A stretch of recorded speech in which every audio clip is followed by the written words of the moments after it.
नमस्कार, मैं हूं दीपाली राणा। आप देख रहे हैं सीएनबीसी आवाज और बात करेंगे आपके तमाम स्टॉक पोजीशंस की, फिर चाहे वो निवेश से जुड़ी हुई पोजीशंस हो या हो ट्रेडिंग व्यू के लिए। आप अपने सवाल इशू में शामिल करने के लिए पहुंचा सकते हैं व्हाट्सएप के थ्रू या सोशल प्लेटफॉर्म्स के थ्रू। 7045220000 हमारा व्हाट्सएप नंबर है। आप अपने सवाल हमें भेज सकते हैं सोशल प्लेटफॉर्म्स पर। ये शो आप देख भी सकते हैं। सीएनबीसी आवाज के हैंडल पर जाएंगे, ट्विटर पर, फेसबुक पर, वहाँ हैशटैग आस्क आवाज लिखकर अपने सवाल आप हमें लिख भेजिए। हमारे साथ आज है manasjaiswal.com के टेक्निकल एनालिस्ट मानस जायसवाल। मानस, नमस्कार, स्वागत है आपका। और पहले तो मार्केट का एक रिकैप लेकर आते हैं। दरअसल हफ्ते के पहले कारोबारी दिन बाजार का जोश हाई रहा। शुरुआत ठंडी हुई थी, लेकिन उसके बाद एक अच्छा मोमेंटम मार्केट में बनते हुए दिखाई दिया। फाइनली सेंसेक्स निफ्टी दोनों ही दिन के ऊपरी स्तरों पर बंद हुए। बैंक निफ्टी सुबह से आउट परफॉर्म कर रहा था, आखिर में भी 1% से ज्यादा की बढ़त यहाँ देखने को मिली। ओवरऑल मार्केट का ट्रेंड कैसा रहा, किन पॉकेट्स ने आज के सेशन में किया शाइन, पूरा अपडेट लेते हैं कंचन नौटियाल से। कंचन, बताइए। तो हफ्ते का पहला कारोबारी दिन बाजार ने पिछले हफ्ते की गिरावट में आज अच्छा खासा जो बाउंस बैक है वो देखने को मिला है। देखिए, स्क्रीन पे आपको साफ जाहिर होगा कितने अच्छे खासे गेन्स के साथ आज बाजार जो है वो बंद होता हुआ नजर आया है। सेक्टर स्पेसिफिक अगर बात करी जाए तो बैंकिंग की तरफ से अच्छा खासा सपोर्ट मिला है। इनफैक्ट पिछले हफ्ते हमने देखा था कि आईटी में एक काफी ज्यादा पेन था ड्यू टू एंथ्रोपिक, लेकिन आज आईटी पैक भी हमें रिकवर होता हुआ नजर आया है। केवल दो ही सेक्टर ऐसे हैं जहां पे थोड़ी सी मंदी देखने को मिली है, वो है निफ्टी ऑटो और साथ में जो कैपिटल मार्केट, यहां पे थोड़ा सा पेन परसिस्टेंटली दिखाई दिया है। लेकिन रेस्ट ऑफ द सेक्टर में अच्छी खासी जो बढ़त है वो आज के सत्र में देखी गई है। अब बात करी जाए कि स्टॉक स्पेसिफिक एक्शन किस तरीके का रहा है, तो देखिए यहाँ पे पावर ग्रिड, कोल इंडिया, एचडीएफसी बैंक और अडानी एंटरप्राइजेज, इनफैक्ट जितनी भी पीएसयू कंपनीज है वहां पे मोमेंटम आज काफी शानदार देखा गया है। अब अगर लूजिंग पॉकेट की बात कर ली जाए तो Tech Mahindra, Maruti Suzuki, Bajaj Finance और टाटा मोटर्स पीवी, ये थोड़े से पेन में आज जरूर नजर आए हैं। लेकिन बाकी के अगर सेक्टर की बात करी जाए तो बैंकिंग में अच्छा खासा गेन देखने को मिला है। मॉर्निंग से ही हम देख रहे थे कि एचडीएफसी बैंक निफ्टी को अच्छा खासा जो सपोर्ट है वो देता हुआ नजर आया और एंड तक आते आते तो इनफैक्ट रिलायंस इंडस्ट्रीज ने भी एक अच्छा खासा साथ निफ्टी का दिया है। एक्सिस बैंक और केनरा बैंक में अच्छे खासे गेन्स आज के सत्र में देखे गए हैं। लेकिन लूजिंग पॉकेट में हम अगर बात करें तो बिकॉज आरबीआई की तरफ से जो लोन है उसमें बदलाव किया गया है। अब जो हमारे कैपिटल मार्केट की कंपनीज हैं उनको कोलेट्रल के तौर पे 100% कोलेट्रल देना होगा। उसके बाद हमें जो इतने भी कैपिटल मार्केट के स्टॉक है वहां पे एक भारी गिरावट जो है वो देखने को मिली है। लेकिन इसके अलावा रेस्ट ऑफ द सेक्टर्स की हम बात करें तो अच्छा खासा मोमेंटम हफ्ते के पहले कारोबारी दिन बाजार ने पकड़ा है।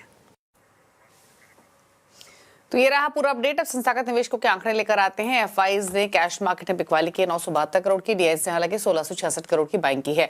अब क्या आउटलुक अगले सत्र के लिए बन रहा है, ट्रेडिंग अपॉर्चुनिटीज कहां, इस पर करते हैं बातचीत। मानस, बताइए पहले तो निफ्टी, बैंक निफ्टी डेटा आपने स्टडी किया होगा, आज का चार्ट्स देखे होंगे, क्या सजेशन रहेगा अगले सेशन का? देखिए, थोड़ा पॉजिटिव तो है क्योंकि अगर आप देखें तो निफ्टी ने अपने पिछली रैली के 50% रिट्रेसमेंट लेवल पे सपोर्ट लिया, रिकवरी में वापस 10-20 मूविंग एवरेज को रिगेन कर लिया। मेरा समझना है कि वापस निफ्टी 26,000 के लेवल को टेस्ट करने की कोशिश करेगा। तो अगर कल इसी लेवल पे मिले तो एक पोजिशनल ट्रेड लेना बेहतर रहेगा। आई थिंक एक पोजिशनल ट्रेड लिया जा सकता है। 25,550 के स्टॉप लॉस से खरीदारी करनी चाहिए। जो टारगेट होंगे वो करीब करीब 26,000 के आसपास के रहेंगे। लेकिन बेहतर बैंक निफ्टी है। बैंक निफ्टी ने एक फ्रेश ब्रेकआउट चार्ट पे दिया है, जो एक रेंज थी करीब 60,700 से लेकर 60,800, उस रेजिस्टेंस रेंज को ब्रेक किया है। 10-20 डे मूविंग एवरेज के ऊपर क्लोज हुआ है। तो अगर एक इंडाइसेस में ट्रेड लेना हो तो वो डेफिनेटली बैंक निफ्टी होगा। यहाँ पर खरीदारी करने का रिकमेंडेशन है। 60,600 के स्टॉप लॉस से खरीदारी करेंगे। जो रिसेंट हाई बैंक निफ्टी का बना था 61,750, वही आपके टारगेट हो गए। ओके, चलिए, तो ये रही स्ट्रैटेजीज इंडेक्स पर। अब बात करते हैं स्टॉक स्पेसिफिक। कुछ ट्रेड्स आइडेंटिफाई किए हैं क्या मानस? तो देखिए, दो रिकमेंडेशंस हैं कल के मार्केट के लिए। तो पहला तो पावर ग्रिड पे रिकमेंडेशन है, खरीदारी करनी है। पावर ग्रिड ने एक फ्रेश ब्रेकआउट चार्ट पे दिया, हाई टॉप हायर बॉटम पहले से बन रहे थे। तो पावर ग्रिड में 297 का स्टॉप लॉस लगाएंगे। 307.50 तक के टारगेट्स पॉसिबल है। जो दूसरा स्टॉक है वो सुप्रीम इंडस्ट्रीज का है। यहाँ पर भी हाई टॉप हायर बॉटम बन रहे थे। स्टॉक ने आज अपने 200 मूविंग एवरेज को रिगेन कर लिया है। तो सुप्रीम इंडस्ट्रीज में भी खरीदारी करनी है। 3830 का स्टॉप लॉस लगाएंगे। 4025 तक के टारगेट्स पॉसिबल है। ओके, तो ये रही ट्रेडिंग स्ट्रैटेजीज आपके लिए अगले सेशन के लिए मानस की तरफ से। बात करते हैं व्यूअर्स से। पहले व्यूअर है चितरंजन, इन्होंने सवाल भेजा टाटा केमिकल्स पर 1080 की बाइंग 103 शेयर है मानस, क्या करना चाहिए, लंबी अवधि का व्यू? तो देखिए टाटा केमिकल्स की जहां तक बात है, मेरे ख्याल से तो कभी भी मौका मिले, कोई बाउंस बैक देखने को मिले, तो यहाँ पर लॉन्ग पोजीशन से निकलना है। ट्रेंड निगेटिव लगता है, लोअर टॉप लोअर बॉटम का ट्रेंड है। कभी भी बाउंस बैक में 720 740 इस रेंज में लॉन्ग पोजीशन से निकलना ही बेहतर रहेगा, और खरीदारी तभी करें जब स्टॉक 850 रुपए के ऊपर निकल जाए। ओके, तो फिलहाल आप होल्ड रखें, नई बाइंग 850 के ऊपर ही करने की सलाह है। गौरव अरोड़ा है अगले व्यूअर बेंगलुरु से बातचीत करने के लिए। गौरव नमस्कार, बताइए क्या सवाल है आपका, कौन सा स्टॉक खरीदा हुआ है? इनफैक्ट फोन लाइन डिस्कनेक्ट हो गई है, लेकिन दो सवाल इन्होंने जो हमारे साथ पहले शेयर किए थे मानस, उन पर राय ले लेते हैं। एक तो GAIL gas authority of India limited, यहाँ पर 2055 शेयर्स, बाइंग प्राइस है 230 का, 164 पर बंद हुआ, तो यहाँ नुकसान इनको हो रहा है लगभग 65 रुपए पर शेयर। दूसरा है आरवीएनएल 750 शेयर्स हैं, 595 बाइंग प्राइस है। जानना चाहते हैं दोनों शेयर्स में क्या करें, दोनों में ही अच्छा खासा नुकसान इनको हो रहा है, क्या सलाह आपकी तरफ से? जी, तो देखिए गेल में अगर हम ट्रेंड की बात करें तो ट्रेंड निगेटिव लगता है, लेकिन एक बहुत ही सही जगह पर स्टॉक कोशिश कर रहा है बॉटम बनाने के लिए, जो कि 200 वीक मूविंग एवरेज है, आई थिंक 158 157 के आसपास है। इतना वेट कर लिया तो थोड़ा वेट और करें, 155 रुपए के स्टॉप लॉस से पोजीशन को होल्ड करें। अगर रिकवरी देखने को मिल गई और स्टॉक 175 रुपए के ऊपर निकला, तो शायद आपको 195 या 200 तक के प्राइस भी देखने को मिल सकते हैं। तो वेट करें, लेकिन 155 रुपए का स्टॉप लॉस इस बार जरूर लगा लें। आरवीएनएल में भी एक बहुत ही पॉइंट सपोर्ट है, मेरे ख्याल से वो 300 रुपए के आसपास है। अगर आप लॉन्ग टर्म चार्ट पे जाएंगे तो मल्टीपल टाइम्स स्टॉक ने 300 रुपए के आसपास बेस बनाया है, सपोर्ट लिया है। तो 300 रुपए के स्टॉप लॉस से बने रहिए। हालांकि यहाँ पर कोई भी रिवर्सल के साइन अभी तक दिख नहीं रहे हैं। पॉजिटिव तब होगा जब स्टॉक 340 345 की रेंज को ब्रेक करेगा। अगर उसके ऊपर निकला तो फिर 400 रुपए तक के प्राइस देखने को मिल सकते हैं। ओके, चलिए, तो ये रही सलाह आपके लिए इन दोनों ही शेयर्स पर। बात करते हैं अगले व्यूअर्स से, और हमारे साथ हैं अगले व्यूअर संजय, नई दिल्ली से संजय मिश्रा। संजय नमस्कार, बताइए क्या सवाल है आपका? नमस्ते मैम, मेरे नमस्ते। साउथ इंडियन बैंक है, शेयर है 357 31 के प्राइस ओके, और एक एनटीपीसी ग्रीन है 279 120 रुपए के रेट पे है। ओके, और आपका होराइजन क्या है सर दोनों ही शेयर्स में? लॉन्ग टर्म है मैम, अगर अच्छा है आगे अगर इसमें अच्छा है तो लॉन्ग टर्म रखना है। अगर ओके, अच्छा अगर आउटलुक अच्छा है तो लंबी अवधि के लिए रख सकते हैं, ये इनका सवाल है। एनटीपीसी ग्रीन एनर्जी मानस लगभग 280 शेयर्स हैं, खरीदारी का भाव है 120 का, 30 रुपए का नुकसान पर स्टॉक हो रहा है। साउथ इंडियन बैंक 357 शेयर्स हैं, यहाँ पर बाइंग 31 रुपए की, ये इनके भाव से 9-10 रुपए ऊपर। जी, तो देखिए एनटीपीसी ग्रीन में बहुत ज्यादा चार्ट्स नहीं है, तो लॉन्ग टर्म व्यू देना मुश्किल है, लेकिन शॉर्ट टर्म चार्ट्स पे अभी भी वीकनेस है। मेरे ख्याल से इन्होंने अभी तक स्टॉप लॉस नहीं लगाया, लेकिन इस बार स्टॉप लॉस जरूर से लगाइए। 84 रुपीज के नीचे स्टॉप लॉस लगाना है।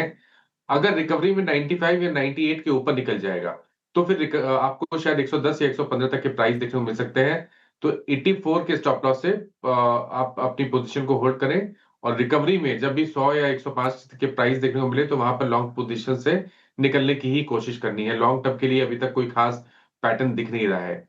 साउथ इंडियन बैंक में लॉन्ग टर्म व्यू बहुत पॉजिटिव है। अगर आपके पास 6 से 8 महीने का समय है, तो यहाँ पर आप बिल्कुल बने रह सकते हैं। स्टॉप लॉस आपको 34 रुपीज के नीचे लगाना है। अगर 6 महीने के हिसाब से देखें तो टारगेट आपको करीब करीब 52 54 के सेट करके चलने हैं।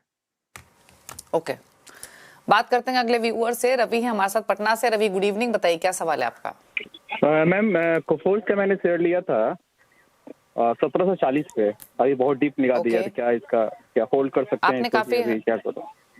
हाँ, आपने काफी हाई लेवल्स पे भी लिया है, इसलिए नुकसान हो रहा है थोड़ा। अब आप रख सकते हैं इसको लंबी अवधि के लिए रवि? हाँ रख सकते हैं, बिल्कुल मैम। ओके, मानस लॉन्ग टर्म व्यू कोफोर्ज 1740 की बाइंग है और 1380 के 1390 के आसपास बंद हुआ है, तो 350 रुपए का नुकसान हो रहा है, बट समय दे सकते हैं। आपकी तरफ से सलाह क्या होगी? देखिए आईटी में जिस तरह की गिरावट देखने को मिली है, आई थिंक कभी भी मौका मिले तो यहाँ पर लॉन्ग पोजीशन से निकलना ही बेहतर स्ट्रेटजी रहेगी। क्योंकि अगर आप कोफोर्ज के चार्ट्स को देखेंगे तो स्टॉक अपने 100 वीक मूविंग एवरेज के नीचे फिसल गया है। लॉन्ग टर्म चार्ट पे लोअर टॉप लोअर बॉटम्स का ट्रेंड दिखने लगा है। एक स्टॉप लॉस लगा लें, 200 वीक मूविंग एवरेज करीब 1275 है। 1275 के स्टॉप लॉस से पोजीशन को होल्ड करें, बाउंस बैक मिले और स्टॉक 1550 से 1600 की रेंज में आए तो वहां पर लॉन्ग पोजीशन से निकलना ही बेहतर रहेगा। खरीदारी 1750 के ऊपर ही करनी है। ओके, तो ये बात हुई कोफोर्ज की, जहां पर 1392 पर बंद हुई आज के लेवल्स। अब बात करते हैं कमलकांत त्यागी से, दिल्ली से हमारे साथ कनेक्टेड हैं। कमल जी नमस्कार, बताइए क्या सवाल है आपका? जी नमस्कार मैडम, मेरे दो सवाल हैं। एक बताइए। तो बीडीएल मैंने 1754 रुपए पे लिया है, मेरे पास 50 शेयर हैं इसके। और ओके। दूसरा टाटा टेक 868 पे 868 पे 100 शेयर इसके हैं, और लगभग एक साल पहले मैंने लिए थे, लेकिन तभी ओके। से लगातार डाउन चल रहे हैं, ऊपर नहीं चल रहे। अभी मैं रोक सकता हूँ, एक साल 2 साल कोई दिक्कत नहीं है। तो इनका आउटलुक मेरे को चाहिए लॉन्ग टर्म के लिए। ओके, तो लॉन्ग टर्म आउटलुक चाहिए टाटा टेक्नोलॉजी पर और बीडीएल पर। दोनों में बाइंग तो ऊपरी स्तरों की है। टाटा टेक में 868 की बाइंग है, इसलिए 270 रुपए का नुकसान हर स्टॉक पर हो रहा है। भारत डायनामिक्स 1754 पर इन्होंने खरीदा है, लेकिन रख सकते हैं लंबी अवधि के लिए। 500 रुपए पर शेयर का नुकसान यहाँ भी। क्या सलाह मानस इन दोनों शेयर्स पर? देखिए, टाटा टेक अगर 600 के नीचे ट्रेड करने लगे, अगर 3 से 4 दिन ट्रेड करने लगेगा तो वीकनेस और बढ़ेगी। शायद उस केस में आपको नीचे 525 रुपए तक के प्राइस देखने को मिल सकते हैं। ट्रेंड निगेटिव है। मेरी राय में कभी कोई उछाल मिले आपको लॉस बुक करना ही पड़ेगा और खरीदारी 700 रुपए के ऊपर ही करनी चाहिए। बीडीएल की जहां तक बात है, देखिए बीडीएल में भी अगर हम ट्रेंड की बात करें तो निगेटिव लगता है, लेकिन यहाँ पर अगर हम लॉन्ग टर्म चार्ट पे जाते हैं तो मल्टीपल सपोर्ट दिखते हैं 1200 रुपए से लेकर 1140 की रेंज में। तो अगर आप 1140 का स्टॉप लॉस लगा सकते हैं तो लॉन्ग टर्म के हिसाब से आप बने रह सकते हैं। हालांकि यहाँ पर भी ध्यान रखें, अप्रोच कॉशियस ही रहेगी क्योंकि ट्रेंड निगेटिव ही लगता है, और ध्यान रखें ट्रेंड बुलिश 1500 रुपए के ऊपर ही होगा। ओके, तो ये रही राय आपके लिए दोनों शेयर्स पर। अब बात करते हैं विश्वदेव से, आगरा से हमारे साथ कनेक्टेड है। नमस्कार सर, बताइए क्या सवाल है आपका? नमस्कार मैम, आईटीसी के बारे में जानना चाह रहा था, लॉन्ग टर्म में इसका क्या रहेगा मैम? आपने किस भाव पे लिए आईटीसी के शेयर्स? मैम मैंने 2020 में लिए थे 208 रुपए में। ओके, तो फिर तो आपके पास आईटीसी होटल के भी स्टॉक्स होंगे? हाँ जी, वो डिमर्ज हुआ था तो मेरे को मिला उसका भी। ओके, तो आप भी, अच्छा ये 209 आपका पहले वाला प्राइस है, राइट? डीमर्ज से पहले वाला? जी। ओके, फिर तो आप कंफर्टेबल लेवल्स पे हैं, पोजीशन आपकी फायदा दे रही है। पूछ लेते हैं मानस, क्या करना चाहिए आईटीसी? देखिए, अगर हम ट्रेंड की बात करेंगे तो ट्रेंड तो नेगेटिव लगता है आईटीसी में भी, क्योंकि यहाँ पर स्टॉक ने अपने 200 वीक मूविंग एवरेज को ब्रेक किया, उसके नीचे लगातार ट्रेड कर रहा है। आई थिंक बेहतर स्ट्रेटजी ये रहेगी कि अगर आपको एफएमसीजी में ही रहना है तो ब्रिटानिया से निकल के माफ करिएगा, आईटीसी से निकल के ब्रिटानिया या नेस्ले, इन दो स्टॉक में निवेश करना बेहतर रहेगा। फिलहाल के लिए आईटीसी का ट्रेंड निगेटिव है, तो मेरा समझना है कि 305 रुपए का स्टॉप लॉस जरूर से लगाएं। कभी कोई उछाल मिले तो 340 से 350 निकलने की रेंज है लॉन्ग पोजीशन से, और खरीदारी 390 रुपए के ऊपर करनी चाहिए। ओके, रजनीकांत अगले व्यूअर जिन्होंने सवाल भेजा है, और इनका भी सवाल एफएमसीजी क्षेत्र से जुड़ी 2 कंपनियों पर ही है। रजनीकांत, अगर आप कनेक्टेड हैं तो अपना सवाल पूछेंगे। आपके पास कौन कौन से शेयर्स है? इनफैक्ट फोन लाइन डिस्कनेक्ट होगी, माफी चाहेंगे। आईटीसी अगेन इनके पास 325 की बाइंग, गॉडफ्रे फिलिप्स 2300 की बाइंग। मानस, क्या करना चाहिए? रिकमेंडेशन दिया तो उस हिसाब से आप ट्रेड कर सकते हैं। गोडरे फिलिप में भी आपको निकलना ही पड़ेगा क्योंकि ट्रेंड तो यहाँ पर भी निगेटिव है, लेकिन एक सपोर्ट दिखता है। अगर आप 1890 का स्टॉप लॉस लगा सकते हैं तो पोजीशन को होल्ड कर सकते हैं, लेकिन ये ध्यान रखें कभी बाउंस बैक मिले तो 2400 से 2500 की रेंज में लॉन्ग पोजीशन से निकलना है, और खरीदारी 2800 रुपए के ऊपर ही करनी है। महावीर का सवाल है अगला, गुरुग्राम से इन्होंने भेजा है एनटीपीसी पर। मानस 90 रुपए की बाइंग बता रहे हैं, 600 शेयर्स हैं एनटीपीसी में। तो अगर ये लेवल सही है तो आई एम श्योर काफी पुरानी खरीदारी होगी इनके, और उस हिसाब से तो अच्छे मुनाफे में भी हैं। क्या सलाह इनके लिए? देखिए, तो मेरे ख्याल से यहाँ पर बने ही रहना चाहिए। अगर इनका प्राइस 90 रुपए नहीं भी होता तो भी मैं यही रिकमेंडेशन देता कि एनटीपीसी में बने रहिए, क्योंकि जो मीडियम टर्म चार्ट है वो काफी बेहतरीन लग रहे हैं। उम्मीद कर सकते हैं कि आपको वापस 420-440 की रेंज स्टॉक दिखा सकता है, तो एनटीपीसी में बने रहिए। काफी प्रॉफिट में है, तो मेरा रिकमेंडेशन ये रहेगा कि स्टॉप लॉस जरूर लगा लें, जिससे कम से कम प्रॉफिट जो है वो प्रोटेक्ट रहे। तो 330 रुपए के स्टॉप लॉस से पोजीशन को होल्ड करिए 320-340 के टारगेट के लिए। ओके, होल्ड करने की सलाह है एनटीपीसी। बात करेंगे अब अगले व्यूअर से। आमिर अली पश्चिम बंगाल से हमारे साथ कनेक्टेड हैं। आमिर नमस्कार, बताइए क्या सवाल है आपका। चलो हेलो, मेरा सवाल है power grid infrastructure investment trust पर। ठीक है, Okay. मेरे पास 500 है, 105 रुपया में 500 है, और दूसरा है JSL 408 पे। कितना JSL में आपकी बाइंग क्या है? JSL limited 860। और ये आपके पास power grid power grid infrastructure investment fund trust जो है इन्वेट है आपके पास। 105 की बाइंग है, 890 के आसपास बंद हुआ है। और आपने बताया जिंदल स्टेनलेस आपके पास 860 की बाइंग है, राइट? पूछ लेते हैं दोनों शेयर्स पर राय। मानस, क्या सलाह रहेगी? पावर ग्रिड का इन्वेट इनके पास है, 105 की बाइंग है, और जिंदल स्टेनलेस में भी इन्होंने पोजीशन बनाई हुई है, जैसे लिमिटेड जैसे उन्होंने जिक्र भी किया। क्या सलाह दोनों शेयर्स पर? तो देखिए, पावर ग्रिड इंफ्रास्ट्रक्चर की जहां तक बात है, स्ट्रक्चर वीक है लेकिन एक सपोर्ट है 86 87 की रेंज में। तो अगर आप 86 के स्टॉप लॉस लगा सकते हैं तो आप पोजीशन को होल्ड कर सकते हैं। स्ट्रेंथ तब आएगी जब स्टॉक 93 के लेवल को ब्रेक करेगा, 93 के ऊपर निकलेगा तो आपको 99 रुपीज के प्राइस वापस देखने को मिल सकते हैं। तो अकॉर्डिंगली आप अपनी पोजीशन को देख सकते हैं। दूसरा स्टॉक इन्होंने JSL का बताया था, जिंदल स्टेनलेस का बताया था। देखिए, यहाँ पर दिक्कत ये है कि हायर लेवल पे स्टॉक सस्टेन नहीं हो रहा है। काफी बार स्टॉक ने कोशिश की 825 850 के लेवल को निकालने की, लेकिन हर बार वहां पर सेलिंग प्रेशर देखने को मिल रहा है। तो अब आपकी अप्रोच कॉशियस रहेगी, 725 का स्टॉप लॉस जरूर से लगाइए। अगर 725 के नीचे जाए तो आपको लॉन्ग पोजीशन से निकलना पड़ेगा, क्योंकि उसके बाद अगर गिरावट बढ़ेगी तो 675 और 650 तक के प्राइस भी नीचे की तरफ देखने को मिल सकते हैं। ओके बात करते हैं कुछ और व्यूअर्स से और सवाल लेते हैं। मिलिंद का मुंबई से हमारे साथ कनेक्टेड है। मिलिंद नमस्कार, बताइए क्या सवाल है आपका। हाँ, मेरे पास 500 शेयर्स है NHPC के, तो उसे ऐड करूँ या सेल करना है, वो चाहिए था। आपका बाइंग लेवल क्या है मिलिंद? 85। ओके, 85 की बाइंग है, 77 पर बंद हुआ, और ले भी सकते हैं, रख भी सकते हैं इस पोजीशन को। मानस, क्या राय रहेगी इस स्टॉक पर आपकी तरफ से? तो देखिए, medium to long term chart पे कोई खास ट्रेंड नहीं दिखता है। एक रेंज है जिसमें स्टॉक ट्रेड कर रहा है काफी लंबे समय से। 70 रुपए पे सपोर्ट है, 90 रुपए या 92 रुपए पे रेजिस्टेंस है। तो जब तक 92 के ऊपर नहीं निकलेगा तब तक स्ट्रेंथ नहीं मिलेगी।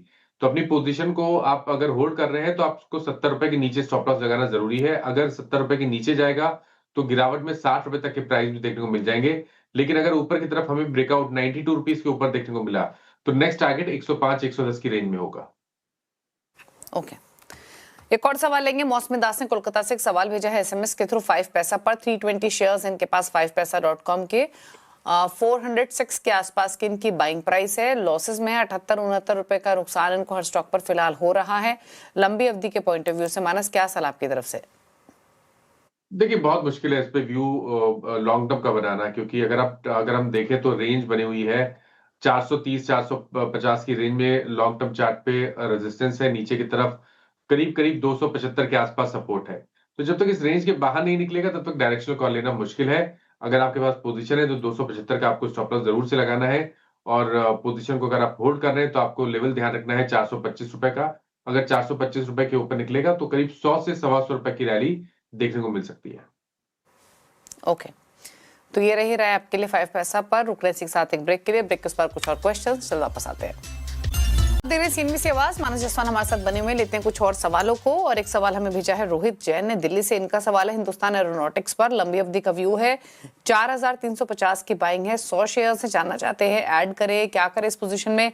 फिलहाल तो 123 रुपए का नुकसान है, लेकिन बहुत इन्वेस्टर्स ऐसे हैं मानस जिनके पास 4700 4800 5000 की बाइंग से वो होल्ड कर रहे हैं। क्या सलाह आपकी हिंदुस्तान एरोनॉटिक्स पर long term point of view से? देखिए, लॉन्ग टर्म में मेरे ख्याल से कभी भी बाउंस बैक मिले तो यहाँ पर लॉन्ग पोजीशन से निकलना है। अगर हम पैटर्न देखें तो नेगेटिव लगता है, वीकली चार्ट पे लोअर टॉप लोअर बॉटम बन रहे हैं, लेकिन एक रिकवरी देखने को मिल सकती है जिसमें शायद आपको 4350 या 4400 तक के प्राइस देखने को मिल सकते हैं। तो उस बाउंस बैक पे आपको लॉन्ग पोजीशन से निकलना है। खरीदारी केवल और केवल 4650 के ऊपर करनी है। अभी के लिए एक स्टॉप लॉस जरूर से लगा ले, 3940 का स्टॉप लॉस लगाए, लेकिन बाउंस बैक पे लॉन्ग पोजीशन से निकलने की कोशिश करनी है। AK अग्रवाल का सवाल है आगरा से। एशियन पेंट्स पर 165 शेयर्स हैं एशियन पेंट्स के, 2560 इनकी खरीदारी का भाव है। जानना चाहते हैं इस पोजीशन में क्या करें, क्या सलाह मानस? लंबी अवधि के हिसाब से फिलहाल 150 रुपए के आसपास का नुकसान हो रहा है। देखिए, अगर आप पोजीशन को थोड़े लंबे समय के लिए होल्ड कर सकते हैं तो मेरे ख्याल से अभी पोजीशन होल्ड करें, क्योंकि मल्टीपल सपोर्ट्स हैं लॉन्ग टर्म चार्ट पे। 2300 का स्टॉप लॉस लगाएं, पोजीशन को होल्ड करें। स्ट्रेंथ 2600 रुपए के ऊपर आएगी। अगर 2600 रुपए के ऊपर निकलेगा तो फिर आपको वापस 2900 या 2950 तक के प्राइस देखने को मिल सकते हैं। अभी के लिए बने रहना चाहिए, लेकिन एक स्टॉप लॉस 2300 रुपए का जरूर से लगा के रखें।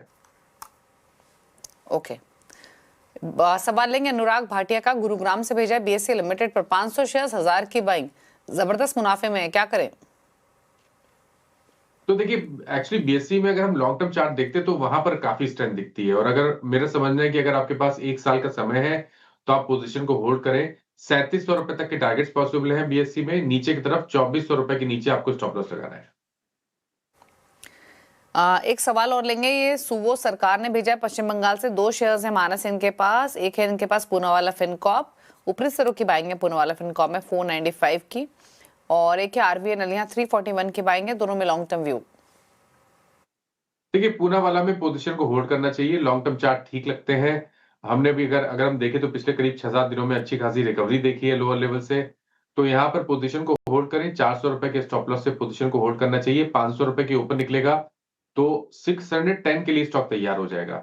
RVNL में मैंने थोड़ी देर पहले भी रिकमेंडेशन दिया कि अगर आपके पास पोजीशन है तो 300 रुपए का स्टॉप लॉस जरूर से लगा लीजिए। उसके नीचे जाए तो आपको लॉन्ग पोजीशन से निकलना पड़ेगा। स्ट्रेंथ तो केवल 340-345 के ऊपर ही आएगी। ओके, चलिए, तो ये रही सलाह आपके लिए RVNL और पूनावाला फिनकॉर्प दोनों पर। सवाल भी इतने ही करेंगे शामिल। मानस, कोई क्लोजिंग कमेंट आपकी तरफ से? तो देखिए, जिन स्टॉक्स के बारे में बात हुई, किसी भी स्टॉक में मेरा पर्सनल पोजीशन नहीं है, बट इनमें से कुछ स्टॉक ऐसे हैं जो हम लोग अपने क्लाइंट्स को टाइम टाइम रिकमेंड करते रहते हैं, तो उन स्टॉक्स में क्लाइंट्स के पास पोजीशन हो सकती है। शुक्रिया आपका मानस आने के लिए शो में। इसी के साथ शो में तो इतना ही। ब्रेक के उस बार भी खबरें जारी हैं। नमस्कार।